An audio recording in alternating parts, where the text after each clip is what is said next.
ouf. Ouf, surtout pour nos collègues de l'opposition qui sont en prison, qui vont retrouver leur liberté maintenant, parce que la liberté n'a pas de prix. Et de cela, nous allons partir sur le bon pied pour pouvoir discuter. On était crispés, on est décrispés maintenant. Comment dire, le projet de décision de mise en liberté provisoire de certains amis et de l'amnistie et de la grâce présidentielle, vraiment je salue toutes ces décisions-là et c'est ce que j'espérais et de tout mon cœur voir se concrétiser au début de ces assises.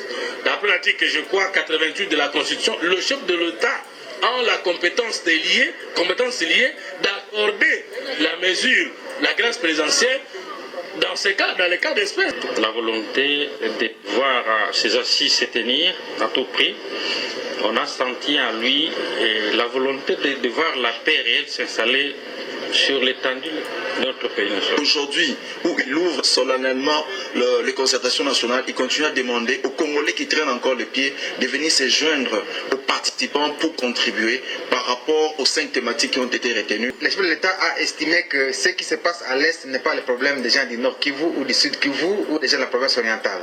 C'est un problème qui concerne l'ensemble du peuple congolais. Et à travers ces concertations, nous devons tous nous approprier par une conscience collective ces problèmes du Nord Kivu, de manière à pouvoir faire un front commun contre cette menace collective qu'est l'agression.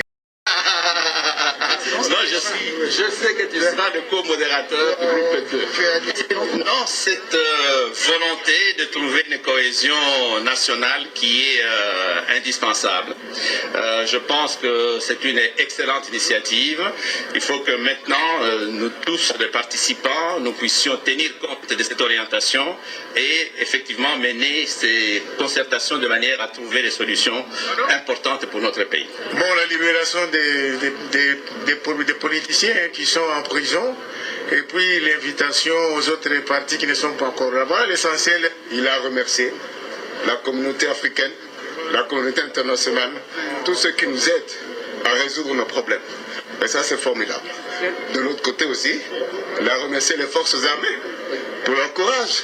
Il a rappelé à nous, les délégués, de rester dans son orientation, tout en respectant la Constitution, les textes et les lois du pays. Et surtout, avec la libération des prisonniers politiques et la loi sur l'amnistie, c'est une façon de vraiment décrisper la situation politique. Un discours qui donne un cadre d'orientation et un discours très apaisant pour ceux qui avaient encore des doutes sur la volonté d'aller vers la cohésion nationale, pour ceux qui exprimaient également des doutes par rapport à l'Assemblée nationale, au Sénat. Le président de la République a rappelé que le souverain primaire, on ne remet pas en cause ses choix et ses décisions. On ne reverra pas la Constitution. On va libérer les prisonniers politiques par un geste d'apaisement. Le président de la République tend la main à ceux qui ne veulent pas participer. Je crois qu'il a voulu là vraiment apaiser la situation, rassurer et donner une orientation sur une trajectoire de cohésion et de réconciliation nationale. C'est un discours classique de moralisation et de responsabilisation pour que les travaux se fassent de façon sereine et en tenant compte pour cela des attentes du peuple.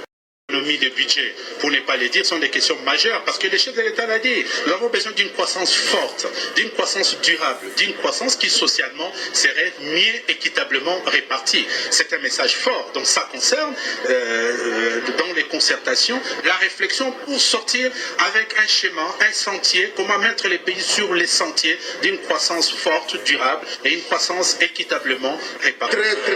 Très grand discours d'orientation. Et nous qui sommes kabylistes, nous allons rester dans l'esprit et la lettre de ce discours.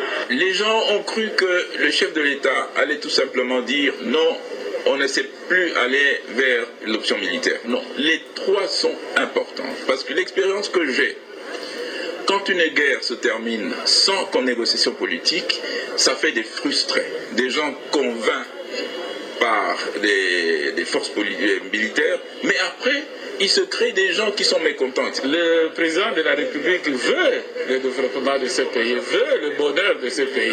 Mais pour que cela arrive, il faut travailler dans la paix, dans la concorde, dans la cohésion nationale. C'est un bon exercice qui va être fait pour que les différentes représentations du peuple congolais puissent s'exprimer, faire un bilan et certainement prendre des orientations pour son avenir. Vous savez que la situation du Nord Kivu interpelle tous les Congolais. Alors il est bon d'être derrière le chef de l'État pour consolider notre unité nationale, pour, n'est-ce pas, retrouver la paix définitive. Voilà pourquoi le chef de l'État a mobilisé toute la nation derrière ces concertations, mais il a fixé les choses et il a dit que cela doit se faire dans le cadre du respect de la Constitution et des lois du pays.